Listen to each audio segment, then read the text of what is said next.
Have you ever wondered why we are prisoners to our own emotions? It's a curious thing, isn't it?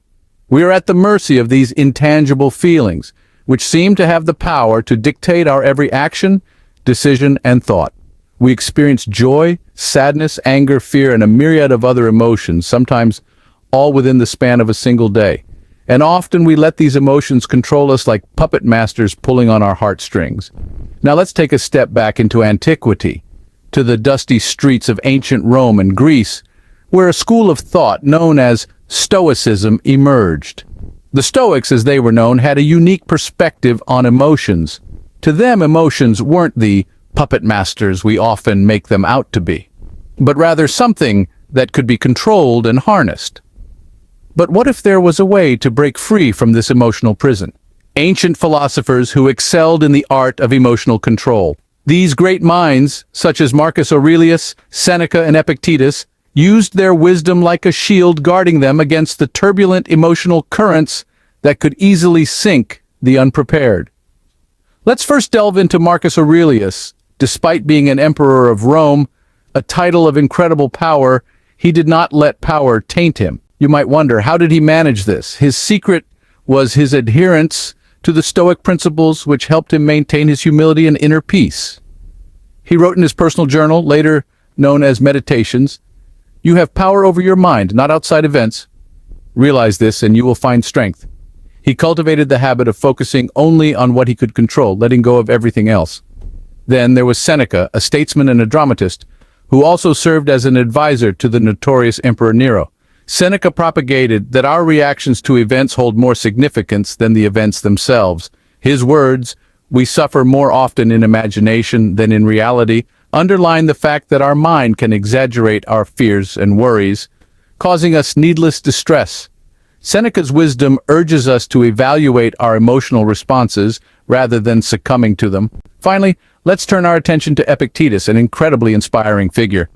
He was initially a slave, but his perseverance and commitment saw him ascend to the stature of a respected philosopher. His personal experience of enduring hardship and yet emerging victorious demonstrates how Stoic philosophy can be used to master one's emotions, serving as a motivation for all of us. Epictetus firmly believed that it's not things that disturb us, but our judgment of those things. He proclaimed, "It's not what happens to you, but how you react to it that matters."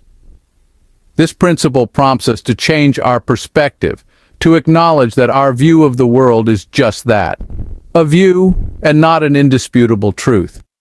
These ancient philosophers illustrate that emotional control is not about repressing our feelings, but about comprehending them, scrutinizing them, and ultimately deciding how we respond to them.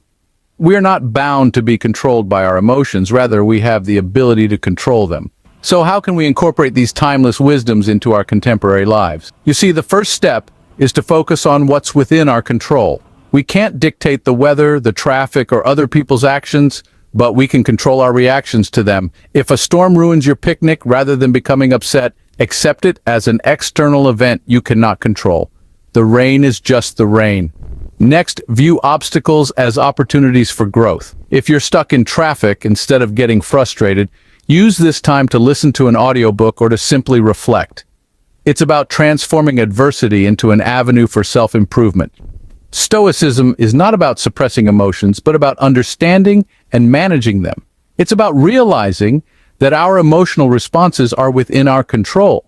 So rather than being a slave to your emotions, become their master. Remember, the power to control your emotions lies in your hands, or rather in your mind. Emotional control isn't about suppressing your feelings. It's about understanding them and responding to them with wisdom. It's not about ignoring our emotions, but rather facing them head-on with rationality and calm.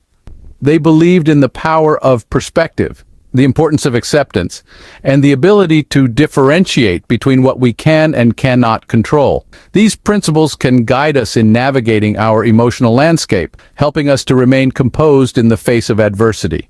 So, I encourage you to delve into the world of Stoic philosophy, read the works of these ancient scholars, reflect on their teachings, and apply them in your life. Find that emotional control is not a distant dream, but an achievable reality. So next time you find yourself at the mercy of your emotions, remember the Stoics and take control. after all, are the master of your emotions, not the other way around. And remember, if you found value in this video and want to explore more such content, please do not forget to like this video, subscribe to our channel, and stay tuned for more insightful discussions.